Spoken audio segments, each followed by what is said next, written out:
আসসালামু আলাইকুম ওয়া রাহমাতুল্লাহি ওয়া বারাকাতুহু। বিসমিল্লাহির রহমানির রহিম। আজ 21শে ফেব্রুয়ারি শুধু একটি তারিখ নয়, এটি আমাদের ভাষার জন্য আত্মত্যাগের ইতিহাস। ইসলাম আমাদের শিক্ষা দেয় সত্যের পথে দাঁড়াতে, অন্যায়ের প্রতিবাদ করতে এবং আল্লাহ প্রদত্ত নিয়ামতের কদর করতে।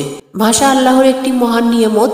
কুরআনে আল্লাহ বলেছেন তিনি মানুষকে সৃষ্টি করেছেন এবং তাকে বক্তব্য প্রকাশের শক্তি দান করেছেন। 21শে ফেব্রুয়ারিতে যারা শহীদ হয়েছিলেন তারা অস্ত্রের জন্য নয়, তারা লড়েছিলেন নিজের ভাষা ও পরিচয়ের জন্য। আজ আমরা যদি বাংলা ভাষায় কুরআন বুঝতে পারি, ইসলামিক শিক্ষা শিখতে পারি, তাহলে সেটি আত্মত্যাগেরই ফল। আসুন আজ এই দিনে আমরা দোয়া করি, হে আল্লাহ, আমাদের ভাষাকে হেফাজত করুন, আমাদের কলম ও কণ্ঠকে হক কথা বলার শক্তি দিন, আর শহীদদের মাগফিরাত দান করুন। 21শে ফেব্রুয়ারি আমাদের শেখায় ভাষার মর্যাদা রক্ষা করা ঈমানের একটি অংশ। আল্লাহ আমাদের সবাইকে বোঝার তৌফিক দান করুন। আমিন।